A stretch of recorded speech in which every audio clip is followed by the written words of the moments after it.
don't buy these expensive 5 popular items. Instead, I will share with you some great value for money alternatives based on experience. I will share my thought on the most popular luxury items like the Chanel Ballerinas and luxury summer bags from Celine and Loewe, and my thought on value for money alternatives.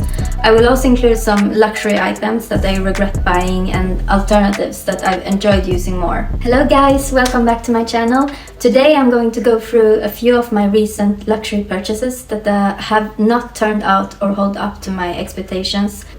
If you are new to my channel, my name is Faye and I make videos about my love for luxury handbags, fashion, beauty and my life in Stockholm. If you like any of these topics, please consider subscribing. So let's start with the first item and also the item that inspired me to do this video. I bought these Chanel Ballerinas in February this year and I was so happy to finally find them in my size. You guys who have followed me along since then know how obsessed I was when I bought them. And I will link to that video down below in the description so that you can check out that video when I unboxed it. Anyway, I got these true to size in 36.5, which is my normal size, and they fit perfectly and are very comfortable, but the price for these has gone up substantially. It's hard to motivate to splurge almost €1,000 for a pair of flats. The design, however, are so iconic and very classy, which is the reason why I decided to buy them. But to be honest, even though these are high quality handmade shoes, I cannot not compare them and the quality of these shoes with my Ferragamo flats, which I bought for less than half of the price compared to the Chanel flats. I would say that I have worn them both almost equally amount of time, but look at the difference. I think that the Ferragamo shoes are more substantial and the craftsmanship and quality of these shoes are extremely good. I'm not saying that the Chanel's shoes quality is not good, but I mean, look at them side by side. I would say that if you just look at the sole, the lining of the Ferragamo shoes are in a more durable leather and also more thought through. I mean, I must say that it's extra stitches in the sole gives a bit more comfort and support than the Chanel Ballerinas. Also, I feel that the Ferragamo shoes look very understated and feel very luxurious, which is this metal hardware that gives that extra edge. I know that it is not totally fair to completely compare these shoes to one another, as the Ferragamo shoes are in a different style with a patent leather type and the Chanel Ballerinas are made in lambskin. However, I have seen similar leather flats in black and beige combination from Ferragamo in a softer Nappa leather. And if you love this specific color combination, I think with Ferragamo shoes you can choose your width depending on your feet, and I got mine actually in the widest in D. They got the scale from A to D and A is the narrowest, and I believe that this kind of detail make the shoe much more customized and comfortable, and it is actually a mystery to me why Chanel haven't yet introduced these options for their shoes. So in conclusion, I would highly recommend you to check out the Ferragamo Ballerina flats, which comes in many variation of colors and materials. They often go on sale, and I think I saw some of them now on their website with a discount. I bought mine with 40% off for like €350, which is so much more value for money than for these Chanel flats. But don't get me wrong, I still love my Chanel flats. They are so easy to dress up and down and are very comfy, but if you find it hard to justify spending around €1,000 on a pair of ballet flat, I would highly recommend the classy and also more understated Ferragamo flats instead. And by the way, when I checked their website now, I saw that they just introduced these beautiful chic Mary Jane, which I will insert some picture of here, and I feel that I just like fell in love with these. So I might consider to get those as my next pair. Next item I would like to talk about is a regret, and it's a quite recent luxury purchase actually. It is my Chanel sunglasses. These sunglasses are really chic and gives a ladylike but yet edgy appearance, and I love how sophisticated they are with its muted CC logo on the side and then the Chanel shape in the black on the other side. And the black crystal really sometimes catches the sun when I wear them and make them look so elegant. However, I hate the quality, and I've used them since March this year, about 3 months, and they have become so loose, and every time I wear them I'm scared that they will slip out of my hair, since they often do so when I get a hug or walk too fast. And when I wear them on my face, they start to slip down on my face since they have become so loose, which is not supposed to happen just after 1 month of use. And if I compare these sunglasses with these, which are probably the best sunglasses I've ever owned, the value for money is so much more. These are my Gentle Monster sunglasses, and seriously, these have held up really, really well. And I have them for almost 5 years now, and they haven't come loose at all.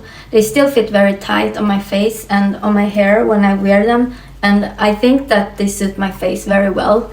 They somehow make my nose look slimmer. Do you see what I mean? I bought these while I was in South Korea, but for you who doesn't know, the Gentle Monster is a South Korean brand, and the quality and designs of their sunglasses are impeccable. I believe I paid around 250 euros for these, and again, almost half the price of the Chanel sunglasses that I bought for 400 euros. And for a 400 euro sunglasses, I expect them to hold its shape for more than 1 month. I mean, I love these, but you don't want to have to worry about that you are going to drop them every other second when you wear them. When I try to hug my boyfriend or my taller friends, it's like doing this. What is this? I mean, I don't want to worry about being anxious all the time when wearing these. So really nothing that I would repurchase again or would recommend anyone else to purchase. Okay, now it seems like I am picking on Chanel. I'm really not. I love the brand, but lately I've just not been so impressed by their quality or their designs. I just read that Virginie Viard is leaving Chanel as the creative director, and I'm actually relieved because ever since the Karl Lagerfeld era, the designs have been almost looking cheap in many cases, in my opinion.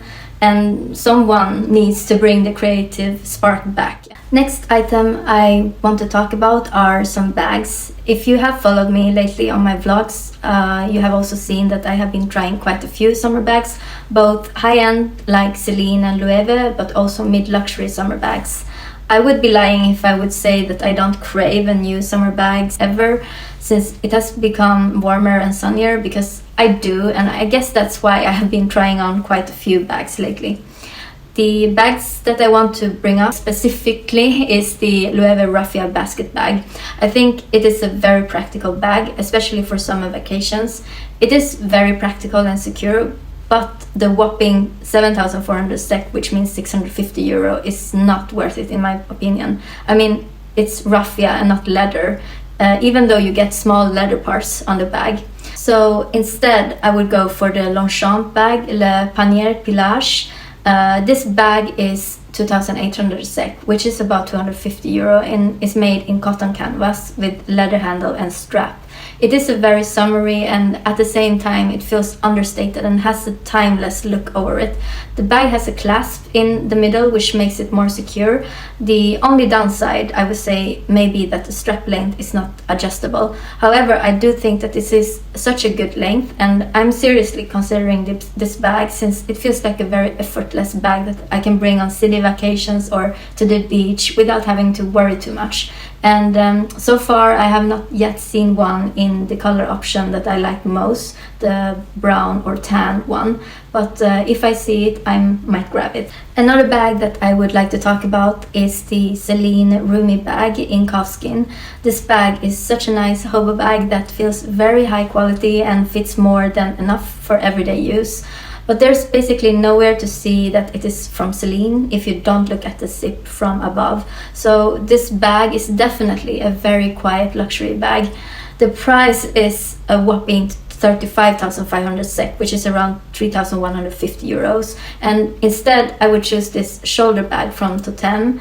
If you didn't know already, Toteme's leather bags are made from the same factories that produces bags for Celine and Bottega. So basically, one can say that you get the same quality as the Celine bag, but for a mid-luxury bag price. Next item I want to talk about is the very hyped up Armani Lumious Silk foundation that cost 175 SEK, which is almost 70 euros. Let me just put it down. I don't think it is worth the hype for this kind of money. Yes, it has a lot of great ingredients that are beneficial for the skin and leaves a glowy and blurs imperfection, but it doesn't stay for very long and has a slightly drying formula.